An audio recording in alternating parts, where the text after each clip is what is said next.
dari 08577130 sekian. Terima kasih udah join di live kita hari ini. Apa yang harus dipersiapkan untuk menghadapi resesi 2023? Saya kerja sebagai beauticians di klinik kecantikan, single parent, punya satu anak, sekarang tinggal dengan orang tua yang sudah menua. Sandwich, ya jelas gitu ya. Satu lagi ada 08122159 sekian. Thank you udah join di live kita. Kalau resesi beneran terjadi, dana darurat paling aman harus disiapkannya berapa? Kita jawab yang kedua dulu ya, karena terkait dengan dana darurat masih juga connect dengan apa yang kita bahas ya. Betul. Dana darurat paling aman harus disiapkannya berapa kalau beneran terjadi resesi? Sekarang udah starting belum nih ya? Mudah-mudahan udah. Tapi kita bahas lagi, ingetin lagi soal berapa ideal dana darurat yang harus kita miliki. Tadi di awal sesi kita sudah sempat bahas ya, kalau misalnya minimum 3 bulan pengeluaran, kita besarin nih 6 kali pengeluaran. Jadi misalnya kalau Sobat Cuan pengeluarannya 1 bulan misalnya berapa, 1 juta, berarti dana daruratnya. Ini pengeluaran ya, karena suka pada salah sangka sama gaji. Betul. Jadi kalau gaji 5 juta berarti dana daruratnya harus 15 juta ya, padahal ini pengeluaran ya, stated. Mungkin kita mulai dari gajinya dulu, Liv, misalnya. Pengeluaran. Karena kenapa gajinya sih misalnya 5 juta, Liv? Iya. Kenapa sih pengeluaran gitu ya? Ini gaji. Gaji, ya. Kenapa pengeluaran? Karena biasanya nih kalau kita hitung-hitung sebenarnya tidak semua pengeluaran kita adalah pengeluaran yang untuk kebutuhan pokok. Benar.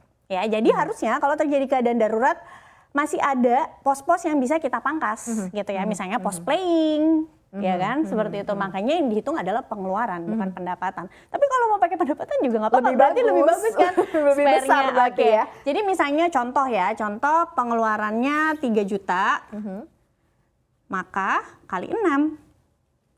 Kali 6 bulan, 18 dana juta daruratnya haruslah 18 juta. Single? Iya, single. Nah ini harus gimana cara nyisihinnya gitu ya, bisa dari pendapatannya Sobat Cuan 10%, kalau misalnya masih jauh banget ya bisa 20%, berarti ada pos yang harus dikurangin. Kalau misalnya Sobat Cuan punya pos playing nih atau pos belanja setiap bulannya, belanjanya misalnya untuk belanja baju dan lain-lain, fokusnya ke sini dulu gitu. 18 juta dulu ini ya untuk single. Kalau misalnya udah punya pasangan dan kemudian udah punya anak, ini langsung jadi 12 kali gitu ya?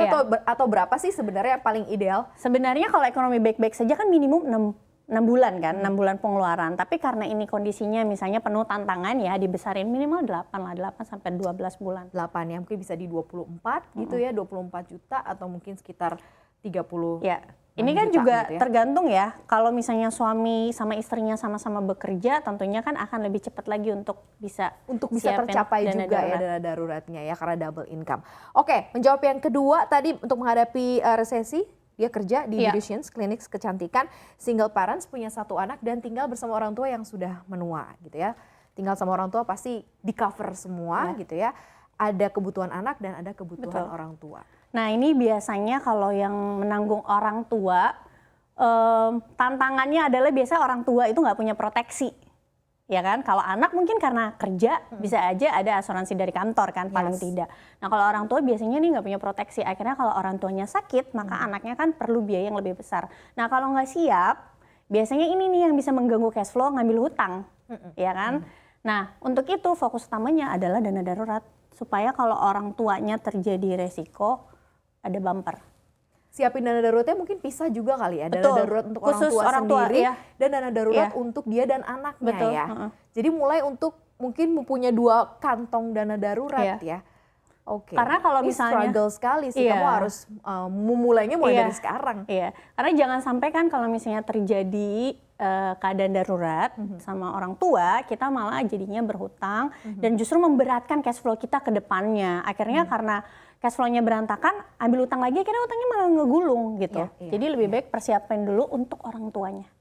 Dipersiapkan untuk orang tuanya. Dan kalau lagi mempersiapkan dana darurat, mungkin sekarang gitu ya, siapin juga dana darurat dengan tadi 2 kantong yang berbeda ya, untuk kamu dan anak dan juga untuk orang tua.